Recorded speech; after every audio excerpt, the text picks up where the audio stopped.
میرے ساتھ ایک واقعہ ایک دن پیش آیا. کالج میں ایک لڑکا پڑھتا تھا تو ایک لڑکی سے اس کی یاری لگ گئی, دوستی لگ گئی. وہ دوستی, ان کی ریلیشن شپ اب جو ہے نا وہ رشتے میں بدلنے پر بات آ گئی, بھی شادی کرنی چاہیے. دونوں طرف کے ماں باپ بھی راضی ہو گئے. اور جب بات آئی نا رشتے پر, اور جب دین کی بات چلی تو لڑکی قادیانی نکلی. تو لڑکے نے اسے جا کر کہا کہ ہم سب کچھ ماننے کے لیے تیار ہیں, تو مسلمان ہو جا. وہ ہنسنے لگی. انہوں نے کہا میں تو مسلمان ہوں, میں کیسے مسلمان ہو جاؤں؟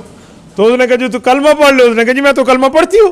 قادیانی تو یہی کلمہ پڑھتے ہیں نا, قادیانی اسی اذان کے قائل ہیں, اگرچہ قانونی طور پہ دے نہیں سکتے, اگرچہ قانونی طور پہ اب کلمہ کی دعوت میں دے نہیں سکتے, تو ان کی چوری پکڑی ہوئی ہے.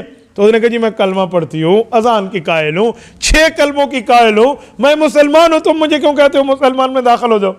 اب اس بات پر نکتہ آ جاتا ہے جو میں سمجھانے لگا ہوں.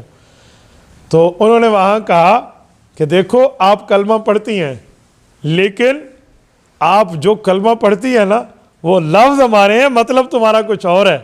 لا الہ الا اللہ محمد الرسول اللہ, حضور پاک صلی اللہ علیہ وآلہ وسلم صرف نبی نہیں ہے. حضرت موسیٰ نبی ماننا ضروری, حضرت عیسیٰ نبی ماننا ضروری, حضرت یوسف و یعقوب, زکریا و دانیال, ابراہیم و اسماعیل, انہیں نبی ماننا ضروری. حضور پاک کے لیے 2 چیزیں آ جائیں گی, نبی بھی مانیں گے, آخری نبی بھی مانیں گے. اب نیا نبی نہیں ہوگا تو آپ کا کلمہ رائے گاں جائے گا جب تک ختم نبوت نہیں مانو گے. آپ کی اذان برباد جائے گی جب تک ختم نبوت نہیں مانو گے. آپ کے 6 کلمے کیا 60 کلمے بھی پڑھ لیں, آپ کا ایمان نہیں بنے گا جب تک اس کلمے والے کو خاتم النبیین نہیں مانو گے.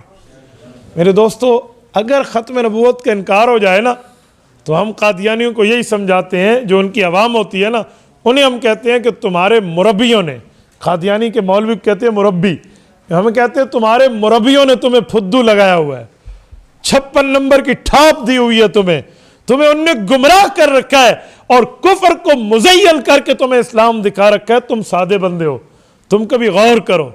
یہ ختم نبوت کا تاج رسول اللہ سے کھینچنے کی سازش ہے. کیوں؟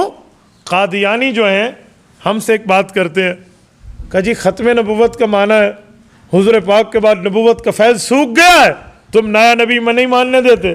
تو میں نے ایک قادیانی سے کہا کہ سوکھ گیا کا مطلب کیا ہے؟ کہتے جو تم کہتے ہو حضور پاک علیہ السلام آخری نبی ہیں, حضور پاک کے بعد نیا نبی نہیں آئے گا, تو نبوت کا فیض تو خشک ہو گیا. تو میں نے کہا اچھا اس وجہ سے تم نے نیا نبی مانا تاکہ فیض جاری رہے؟ کہتے جی ہاں. میں نے کہا اچھی پٹی تجھے شیطان نے پڑھائی ہے, چلو ایک سوال میں پوچھتا ہوں اس کا جواب دو. جی کیا سوال ہے؟ میں نے کہا جی مرزے کے بعد کوئی نبی آئے گا تم میں؟ چلو جو مرزا ہے اس کے بعد کوئی نبی آئے گا؟ اب وہ میرے منہ کو دیکھے. میں نے کہا یار مجھے بتا دے, مرزے کے بعد کوئی نبی آئے گا, کب آئے گا, کیسا ہوگا, کوئی نشانی, کوئی وشانی, کوئی علامت, کوئی تعارف, کوئی انٹروڈکشن, کوئی وضاحت, کوئی تشریح, کوئی مثال ہے تمہارے پاس؟ اب خاموش ہے. میں نے کہا بھائی حضور پاک کے بعد تو ہم کہتے ہیں نیا نبی نہیں آئے گا, جب نہیں آئے گا تو نشانی کیا ہے؟ ہاں دجال آئیں گے, حضور نے فرمایا 30 کذابون دجالون کلہم یزعم انہ نبی اللہ. حضور نے فرمایا 30 دجال آئیں گے, جھوٹے ہوں گے, بے ایمان ہوں گے, ہر بندہ یہی گمان کرے گا بابا میں نبی ہوں. حضور نے فرمایا کوئی نبی شبی نہیں ہوگا, آخری نبی میں ہوں. ہمارے پاس تو بات پوری ہے.